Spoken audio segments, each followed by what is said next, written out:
Qual é a sua visão sobre igreja? O que você pensa quando você ouve essa palavra?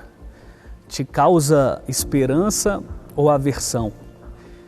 Hoje eu quero te propor a tomar posse da visão perfeita do que Deus tem para nós como igreja. Olá, eu sou o pastor Júnior Cabral da Comunidade das Nações e hoje nós vamos mergulhar nesses próximos minutos um pouco mais sobre o nosso chamado apostólico como igreja. Eu não sei como a igreja foi apresentada a você, eu não sei se a igreja foi apresentada de maneira correta, de modo correto, mas hoje eu quero chamar a sua atenção sobre a maneira de ser apostólica da igreja. O termo apóstolo ele não foi criado pela igreja. O termo apóstolo veio da época dos romanos, dos soldados romanos. Eram aqueles enviados a conquistarem os seus territórios e ali então estabelecer a cultura de Roma. Então nos lugares que eram conquistados, as colônias, ali então havia a cultura romana naquele lugar, mesmo não estando no mesmo espaço físico do que Roma. Então o apóstolo ele ia com essa missão de conquistar aquele território, de levar a cultura de Roma e ali implantar tudo aquilo que acontecia em Roma. E as pessoas ali eram conquistadas não somente com uma força bélica ali daquele exército, mas também era conquistada na sua cultura, na sua maneira de ser, na sua maneira de pensar, na sua maneira de se vestir. E isso veio então o termo apostólico.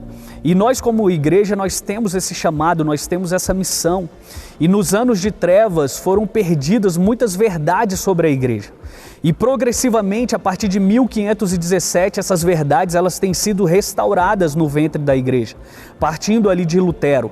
E é por isso que nós precisamos assumir a nossa identidade como igreja. Aliás, esse termo Jesus colocou da seguinte maneira: eclésia, ou seja, era o conselho deliberativo de Deus para governar nessa terra. Era aqui que nós estabeleceríamos a vontade de Deus, seja ela dentro da igreja como religião, seja no governo, seja na política, seja na administração e seja também nas finanças. Isso que diz respeito à eclésia, isso diz respeito à igreja. Porém, a igreja está sendo restaurada, né? Esse pensamento apostólico hoje está sendo anunciado de maneira correta. E os melhores dias da igreja não estão no passado, mas estão no agora. E por isso nós precisamos ajustar a nossa visão e sermos eficazes, melhor dizendo, no nosso chamado. E eu quero te propor a tomar posse da visão perfeita do que Deus tem para nós. E essa é a grande questão. A visão perfeita diz respeito a você olhar pelo mesmo viés que Deus está olhando. Ou seja, nós precisamos estar no mesmo ponto de vista de Deus. Se você olha um número 6, ele de frente para você, ele representa um numeral 6. Mas se uma pessoa está olhando à sua frente, aquele mesmo número 6, ele vai representar 9. A isso nós chamamos de paralaxe. Ou seja, os observadores de pontos distintos, vendo a mesma imagem, tendo dimensões, tendo uma visão diferente daquele mesmo objeto. E por isso que nós, como filhos de Deus, precisamos estar olhando e vendo como que Deus vê as coisas. E como Deus vê a relação igreja com o mundo, igreja com a política, igreja com a arte, com o entretenimento, com a família, como que nós somos vistos e qual é o nosso efeito nisso tudo. Jesus, ele chama a nossa atenção e ele diz que nós somos o sal da terra e nós somos a luz do mundo. Ou seja, você não é luz dentro da igreja, você é luz quando você está no mundo. E qual é o mundo? É o cosmos, é o governo, é o organismo, é tudo aquilo que Deus criou.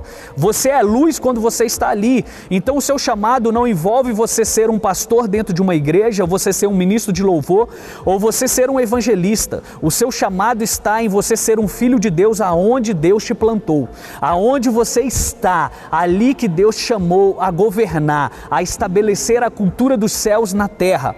É ali que você vai governar a partir de princípios e valores. É ali que você vai estabelecer uma cultura celestial. E esse é o nosso chamado. Nós não fomos chamados simplesmente a sermos salvos e ficarmos sentados num banco da igreja, esperando Jesus voltar, ou que nós venhamos a morrer e ir para a glória. Não, nós fomos chamados para trazermos essa glória para a terra. Nós fomos chamados, aliás, para manifestar essa glória, porque a terra anseia pela manifestação dos filhos de Deus.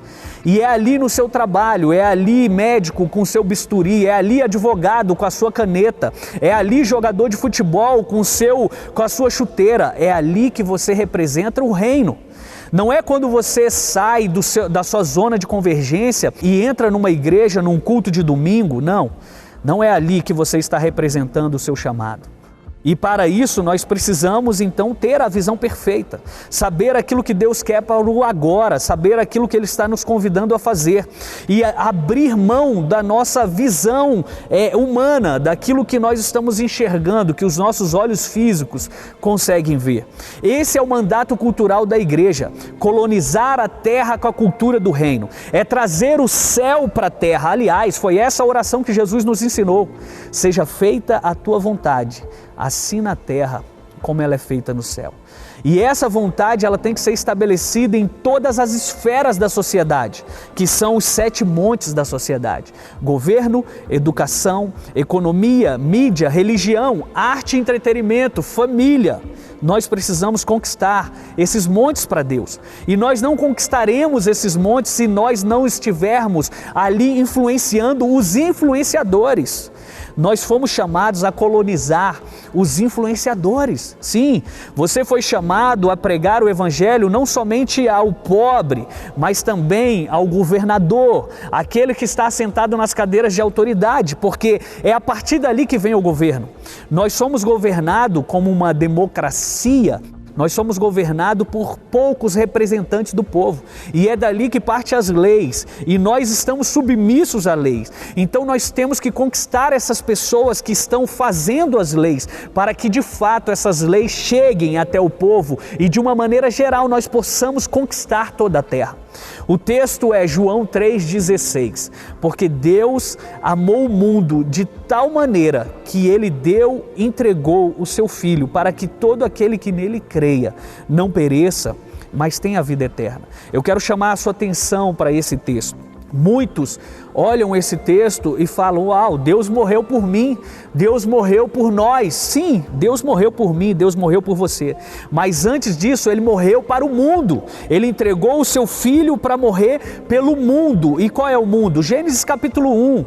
É os peixes, é o mar, é o firmamento, é a natureza. Tudo isso envolve o cosmo como um todo.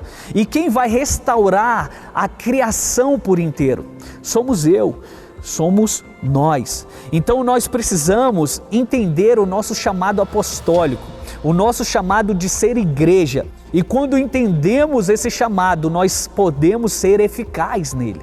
Nós podemos ser eficientes, nós podemos entrar nas repartições e trazer ali o governo de Deus para aquele lugar. Nós podemos entrar nos hospitais e manifestar ali a glória, a cura de Deus para aquelas pessoas. Esse é o nosso chamado e eu te convido a fazer parte desse movimento apostólico, desse movimento profético que traz novas substâncias do céu para a terra. Hebreus 11:1, ele diz que a fé, ela é a substância eterna, é a certeza das coisas que você espera e a convicção daquilo que você não está vendo. E a fé é essa substância que faz com que coisas que você viu em oração, que você recebeu por revelação, sejam manifestadas aqui na terra, sejam vistas a olhos naturais.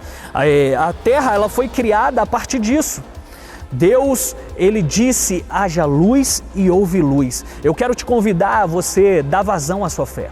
Eu quero te convidar a você colocar para fora aquilo que você tem clamado nas suas orações. E quando você fizer isso, você vai estar andando pelo chamado apostólico. Você vai estar mudando contextos, você vai estar mudando cultura, você vai estar trazendo o céu para a terra. Esse é o nosso chamado como igreja. A partir de hoje, a partir deste vídeo, o que você ouvir, o que você vê sobre igreja, você tem que ver nessa ótica, na visão perfeita, porque nós não somos um aglomerado que nos reunimos ao domingo, nós somos o povo eleito, sacerdócio real, reis para governar essa terra a partir daquilo que estamos vendo no céu.